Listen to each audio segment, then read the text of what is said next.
నమస్తే, welcome to our channel. నేను సిరి. ఈ రోజు మనతో పాటు ఉన్నారు టీడీపీ స్పోక్స్ పర్సన్ సంపత్ రాజు గారు. నమస్కారం సార్.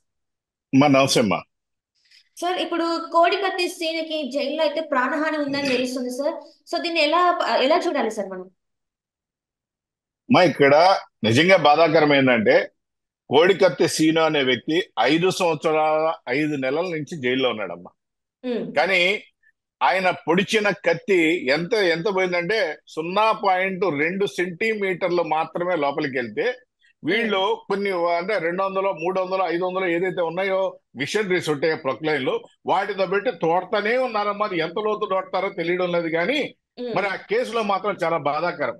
ఆమె ఉమ్, కోడికత్తి సీను తల్లి సావిత్రమ్మ తిరుగుతూనే ముఖ్యమంత్రి గారిని అభ్యర్థిస్తానే ఉంది. ఈ రోజు ఉమ్, కోడికత్తి సీను అనే ఒక డ్రామా కానీ జగన్మోహన్ రెడ్డి గాని ఆడకుండా ఉన్నట్లయితే ఈ రోజు ప్రభుత్వం లేదు, ముఖ్యమంత్రిగా లేడు. ఈ రోజు పెద్ద పెద్ద కూనికోర్లు, దొంగలు, దోపిడీదారులు అందరూ కూడా బయట తిరుగుతా ఉన్నారు. ఇన్ని సంవత్సరాలు ఎవరు కూడా జైల్లో లేరమ్మా. ఉమ్, ఉదాహరణకి ఒక డ్రైవర్ సుబ్రహ్మణ్యం చంపినటువంటి ఎమ్మెల్సీ అనంతబాబు ఏదైతే ఒక డెడ్ బాడీని కొరియర్ లాగా పోస్ట్ చేసి వాళ్ళ ఇంటికి అందజేశాడో ఆయన ఈ ఉమ్, రోజు బాహ్య ప్రపంచంలో నేరుగా వచ్చి సీఎం పక్కన కూర్చో ఉన్నాడు. ఇదంతా ఉమ్, మనం చూస్తూనే ఉన్నాం. మర్డర్ చేసి పార్సిల్ చేసిన వాళ్ళు సీఎం పక్కన ఉన్నారు. అదేవిధంగా ఈ రోజు ఎవరైతే అతను మన వెంకటేశ్వర రెడ్డి అనే వ్యక్తి అమర్నాథ్ గౌడ్ అనే పిల్లాడి మీద కిరోసిన్ పోసి చంపాడు, అతను కూడా బయట ఉన్నాడు. వీళ్ళందరూ కూడా ఉమ్, తప్పులు చేసినటువంటి వీళ్ళందరూ బయట ఉండి ఏ తప్పు చేయనటువంటి నీ కోసం ఉమ్, పనిచేసినటువంటి కోడికత్తి సీను కోసం కనీసం దయ చూపించకపోవడం. అదేమనంటే నా దళితులు, నా ఎస్సీలు, నా ఎస్టీలు, నా బీసీలు అనే అర్హత లేనటువంటి ఈ ముఖ్యమంత్రి ఈ దళితులు, ఈ ఎస్టీలు కానీ లేకపోతే బీసీల మీద అంతా కూడా దాడులు చేస్తున్నటువంటి ఈ ముఖ్యమంత్రి ఆ మాటనే అర్హత లేదు. ఈరోజు నిజంగా yeah. అన్యాయం కదా. ఈరోజు ఆ పిల్లోడు జైల్లో కూర్చొని నిరాదీక్ష చేస్తా ఉంటే ఈ ముఖ్యమంత్రి ఎలా ఇంట్లో కూర్చొని అన్నం తింటున్నాడని చెప్పి మేము ప్రశ్నిస్తా ఉన్నాం. నీ అదే కోసం సార్. పనిచేసినటువంటి వ్యక్తి. ఉమ్, ఆనాడు చంద్రబాబు నాయుడు గారు పొడిపించారు, తెలుగుదేశం పార్టీ వాళ్ళు అందరూ అటాక్ చేయబోయారు, కోడికత్తులతో పొడిపించింది అని చెప్పి మాట్లాడినటువంటి ఈ ముఖ్యమంత్రి ఈనాడికి ఉమ్, ఇప్పటికి కూడా ఒక్క తెలుగుదేశం పార్టీ నేత ఆ దానిలో లేకపోవడం, లేకపోతే నువ్వు ఉన్న 5 సంవత్సరాల కాలంలో ఇప్పుడు ఎందుకని తెలుగుదేశం పార్టీ నేతలు ఎవరు దానిలో లేకుండా ఉండడం అనేది నువ్వే కేసులు పెట్టలేదు, నువ్వే అరెస్ట్ ఉమ్. చేయలేదు. మరి నువ్వు చేసిన నాటకం, డ్రామాలు ఇంకా వాడుకోవాలని చూస్తున్నా అంటే నిజంగా బాధాకరం అమ్మా. రైట్. అంటే ఇప్పుడు ఏంటంటే నా నా రాజశేఖర్ రెడ్డికి, జగన్మోహన్ రెడ్డికి తను ఎవరైతే కోడికత్తి సీన్ ఉన్నారో తిను వీరాభిమాని. సో నిన్ను జగన్మోహన్ రెడ్డిని సీఎం గా చూడాలనుకుని నేను ఇట్లాంటిది చేశాను, నాకు న్యాయం జరగాలని చెప్పేసి తనేమో జైల్లో నిరాహార దీక్ష చేస్తున్నారు. వాళ్ళ తల్లి కూడా వచ్చి మొన్న జైలు ముందు కూర్చొని నిరాహార దీక్షకి వాళ్ళ అన్న, తమ్ముడు వాళ్ళు కూడా నిరాహార దీక్షకు పాల్గొన్నారు. అయినా కూడా ఎందుకు జగన్మోహన్ రెడ్డి మనసు చెలించట్లేదు? ఎందుకు తన కోర్టుకి హాజరు కాలేకపోతున్నారు అసలు? అదేనమ్మా, మాకు అర్థం కాని సమస్య ఏంటంటే ఆమె దాదాపుగా 8 సార్లు 9 సార్లు బెయిల్ పిటిషన్ వేయడం జరిగింది. ఉమ్, ఇన్ని సంవత్సరాల నుంచి తాడేపల్లి ప్యాలెస్ చుట్టూ తిరుగుతా ఉంది. ఉమ్, ఎందుకని స్పందించట్లేదు ముఖ్యమంత్రి? ఏ సామాన్యులు కలవడా? నీ కోసం అధికారం ఇచ్చినటువంటి కోడికత్తి సీను తల్లి సావిత్రమ్మ వస్తే ఎందుకు కలవడం లేదు? నీకు ఎందుకంత ఉమ్, భయము, ఎందుకంత కక్ష? ఏం నువ్వు కలవచ్చు కదా. లేకపోతే ఏదైనా ఏదైనా నిజంగా ఒక ముఖ్యమంత్రి మీద దాడి చేసినటువంటి వ్యక్తి జైల్లో ఉంటేనే మనమే పెద్ద మనసుతోటి చాలా మంది ముఖ్యమంత్రులు ఆయన వదిలేయడం జరుగుతుంది. కానీ ఉమ్, నీకోసం నీ అధికారం ఇచ్చినటువంటి కోడికత్తి సీను మీద ఎందుకంత కక్ష? నీకు దళితుల మీదే కక్ష. నీకు ఉమ్, దళితుల్ని హింసించడమే నీకు తెలుసు.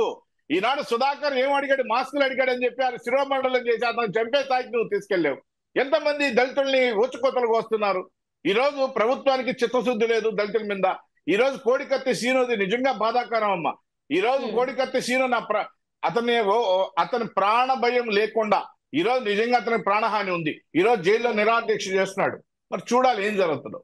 అంటే ఇప్పుడు ప్రాణహాని ఉందంటే మనం దాన్ని ఎలా చూడాలి సార్? అంటే తన మీద ఏమైనా ఏమంటారు, హత్య ప్రయత్నాలు చేసే అవకాశం ఉందా జైల్లోనే, ఎందుకమ్మా లేకపోతే ఇప్పుడు ఇంకేం? నిరాదీక్ష చేయడమే ప్రాణహాని కదమ్మా.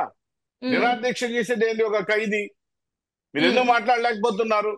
ఒక ఉమ్, ఖైదీగా ఉండి మిమ్మల్ని కోర్టుకు వచ్చి సాక్ష్యం చెప్పమంటున్నారు. ఉమ్, పొడిచాడా లేదా మీరు చెప్పొచ్చు కదా ఆడికి వెళ్ళి. ఉమ్, అతనికి బెయిల్ ఇచ్చేదానికి కూడా లేదా? ఉమ్, పెద్ద పెద్ద తీవ్రవాదులు కూడా బయట తిరుగుతున్నారు అమ్మా. ఇన్ని సంవత్సరాలు నాకు తెలిసి భారతదేశంలో ఎవరు ఇన్ని సంవత్సరాల లోపల లేరమ్మా ఒక చిన్న ఉమ్, కేసుకి. ఉమ్, ఎందుకని అతను ఉండాలి 5.5 సంవత్సరం నుంచి జైల్లో? ఉమ్, కనికరం లేనటువంటి ముఖ్యమంత్రి అమ్మా ఇతను. ఉమ్. అంటే ఇప్పుడు ఒకవేళ తను కోర్టుకి హాజరైతే తన మీద వ్యతిరేకత పెరుగుతుందని అనుకుంటున్నారా సార్ జగన్? ఈరోజు తెలియకుండా ఉందా కోడికత్తి ఎవరు చేయించారో, నాటకాలు ఎవరు చేయించారో జనం తెలియకుండా ఉందా? ఉమ్, మరి అందరికీ తెలుసు ఈరోజు కోడికత్తి డ్రామా ఎవరు ఆడారో. ఇంకో కొత్త ఉమ్, డ్రామా ఈయన ఏం ఆడతాడు? కనీసం కనికరం చూపిమని అడుగుతా ఉన్నాం. ఉమ్. అంటే ఇక్కడ చూస్తున్నట్టయితే తను అంటే మన కోడికత్తి సీను చెప్పినట్టు దాని ప్రకారం చూస్తుంటే, నా నాయకుడిని నేను గెలిపించుకోవడానికి, నా నాయకుడిని నేను ఒక సీఎం పదవిలో చూడడానికి నేను ఇలాంటి చేశాను.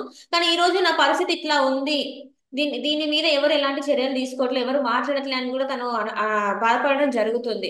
సో దీనికి న్యాయం చేయాలంటే అసలు ఏం చేయాలి సార్? అంటే ఇప్పుడు తను అమ్మా నిరాహార దీక్ష వాడు చేస్తున్నాడు. ఉమ్, ఇప్పుడు కూడా జగన్మోహన్ రెడ్డి గారు మీరు కానీ చూసినట్లయితే ఏదైనా వాడుకోవడం వరకే, వదిలేయడం వరకే ఉంటదమ్మా. ఆనాడు ఉమ్, తండ్రి చావును వాడుకున్నాడు, దాని తర్వాత బాబాయ్ చావును వాడుకున్నాడు, ఉమ్. దాని తర్వాత కోడికత్తి సీనును వాడుకున్నాడు, తర్వాత ఆనాడు చెల్లెల్ని తల్లిని వాడుకున్నాడు. తల్లిని వాడుకున్నాడు, చెల్లిని వాడుకున్నాడు. ఈనాడు ఉమ్, వాళ్ళ పరిస్థితులు ఎలా ఉన్నాయో మనం చూసాం.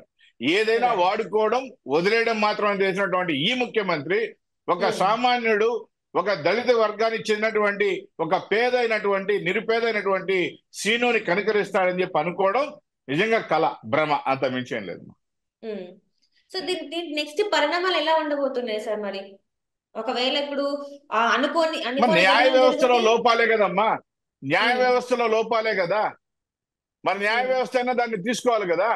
ఉమ్, ఆ పిల్లవాడిని అన్ని సంవత్సరాలు ఉండిచ్చాలా లేదా న్యాయ వ్యవస్థ చూడాలి కదా. మరి ఉమ్, న్యాయ వ్యవస్థలో లోపాల వల్లే కదా 5.5 సంవత్సరం నుంచి ఒక వ్యక్తి లోపల ఉన్నాడు. ఉమ్, ఇవన్నీ కూడా లోపాలు కదా న్యాయ వ్యవస్థలో. ఇతనంటే పట్టించుకోలేదు, న్యాయ వ్యవస్థను ఆలోచించాలి కదా. ఉమ్. సో ఇప్పుడు దీని మీద ఎట్లాంటి పరిష్కారం లేదంటారా సార్ మరి? మనకి అంటే అందుబాటులో ఇప్పటి వరకు అయితే ఎలాంటి పరిష్కారం లేదా? జగన్ కోర్టుకి హాజరైతేనే దీనికి ఒక ముగింపు అనేది వస్తుంది అంటారా? అంతే కదమ్మా, అదే చెప్తా ఉంది న్యాయశాస్త్రం. అతనేమో పోడు, ఉమ్, ఇతనేమో బయటికి రాలేని పరిస్థితుల్లో ఉన్నాడు, ఇతనేమో కోర్టుకు పోయే పరిస్థితిలో లేడు. ఉమ్, మేమేం అభ్యర్థిస్తున్నాం అంటే న్యాయం జరగాలంటే న్యాయశాఖ కూడా మార్పులు చేసుకోవాలి. కనీసం కోర్టు అయినా అతని ఏదైతే బెయిల్ పిటిషన్ ని వాళ్ళు ఏదో వాళ్ళ సొంతంగా ఇంకా స్వీకరించి ఏదో ఒకటి చేయకపోతే ఆ పిల్లోడిని అక్కడే చంపేస్తారో ఏం అర్థం కావడంలా. నిజంగా ఉమ్, బాధాకరం అమ్మ. చూడాలి, ఉమ్, ఇంకెవరిని నిందించలేము ఇక్కడ. ఉమ్. అంటే ఇప్పుడు ఏంటంటే సార్, ఒక ఒక ఒక 10 నిమిషాల పని కోసం తను జగన్ ఎందుకు ఆలోచిస్తున్నాడు? వెళ్ళి కోర్టులో చెప్పాలి. ఇంకొకటి ఏంటంటే చాలా సభలకు తను హాజరవుతున్నాడు, అన్నిటికీ అటెండ్ అవుతున్నాడు. కానీ ఇప్పటికీ జైలు అన్నమాట కోర్టు నుంచి ఎన్నిసార్లు వచ్చినా కూడా దానికి గైహాజరు అవుతున్నారు. సో దీని వెనకాల ఇంకేమన్నా వేరే మతలబు ఉంది అనుకోవాలా, లేకపోతే తనకి ఇష్టం అంటే లేదనుకోవాలా? ఆయన ముఖ్యమంత్రిగా చాలా బిజీగా ఉన్నాడనే కదమ్మా చెప్తా ఉన్నాడు కోర్టులన్నిటికీ కూడా. ఉమ్, ఆయన 24/7 చాలా బిజీగా ఉన్నాడు. ఉమ్, ఆయన ప్యాలెస్ లో కూర్చొని పబ్జీలు ఆడుకుంటున్నాడు. ఆయన అంత బిజీగా ఉన్నటువంటి ముఖ్యమంత్రి ఆయన ఆటల్లో మునిగిపోయినాడు. కాబట్టి ఆయన ఆ బిజీ పబ్జీ గేమ్ లో ఉన్నప్పుడు ఎలా బయటకు వస్తాడమ్మా? రాలేడు కదా. ఉమ్. అంటే కాబట్టి ఆయన పబ్జీ ప్రజల మధ్యలోనే ఉంటాను నేను, మీ బిడ్డని, మీకు ఏ కష్టం వచ్చినా కూడా అన్నలాగా నేనున్నా, అక్క చెల్లెలకు నేనున్నా అని చెప్పిన ముఖ్యమంత్రి ఈ రోజు తన కోసం త్యాగం చేసి జైల్లో 5.5 సంవత్సరాలు 5 ఏళ్ల నుంచి ఉన్న ఒక వ్యక్తికి న్యాయం చేయలేకపోతున్నారు. మనం ఇలా చూసుకోవచ్చా సార్ మా మరి? జగనన్న కళ్ళల్లో ఆనందం కోసం మాట్లాడినటువంటి ఈ 5 సంవత్సరాలు ఏదైతే ప్రతిపక్షాలని నీచంగా మాట్లాడినటువంటి ఈ ఉమ్, జగన్మోహన్ రెడ్డి గారికి నా సైన్యం, నా కుటుంబం, నా అన్ని అని చెప్పినటువంటి జగన్మోహన్ రెడ్డి, ఆ జగనన్న కళ్ళల్లో ఆనందం కోసం మాట్లాడినటువంటి వ్యక్తులకి ఈరోజు టికెట్లు ఇచ్చేలేని పరిస్థితుల్లో జగన్మోహన్ రెడ్డి గారు ఉన్నారు. ఉమ్, కాబట్టి జగన్మోహన్ రెడ్డి గారు ఎవరినైతే వాడుకుంటాడో, ఎవరిని వదిలేస్తాడో అందరూ తెలుసు. ఈరోజు వాడుకొని వదిలేసే జగన్మోహన్ రెడ్డి గారు ఈరోజు కోడికత్తి శ్రీను గురించి ఆలోచించే పరిస్థితుల్లో అతను లేడమ్మా. రైట్. బాధాకరం ఏంటంటే రాష్ట్రంలో ఉన్నటువంటి అందరూ కూడా అతనికి సానుభూతి చూపిస్తున్నారు. ఉమ్, ఈరోజు కోడికత్తి సీను వల్ల అధికారం పొందినటువంటి జగన్మోహన్ రెడ్డి గారికి సానుభూతి లేదు. కానీ ఆ పిల్లవాడు అన్ని సంవత్సరాలు జైల్లో ఉన్నందుకు ప్రతిపక్షాలు కానీ అందరూ కూడా సానుభూతి చూపిస్తున్నారు. ఆ పిల్లాడిని ఎందుకే అన్ని సంవత్సరాలు పెడతారు, కనీసం వదిలేయండి అయ్యా అని అడుగుతున్నారు. ఉమ్. Right sir. మరి జగన్మోహన్ రెడ్డి గారికి మాత్రం దయా కూడా లేదు కాబట్టి క్షమించాలి, దాని గురించి పట్టించుకోడు. Right sir. Right. Thank you so much sir, మీరు మాతో పాటు జూమ్ కాల్ లో వచ్చినందుకు మీకు ధన్యవాదాలు. థ్యాంక్ యూ అమ్మా.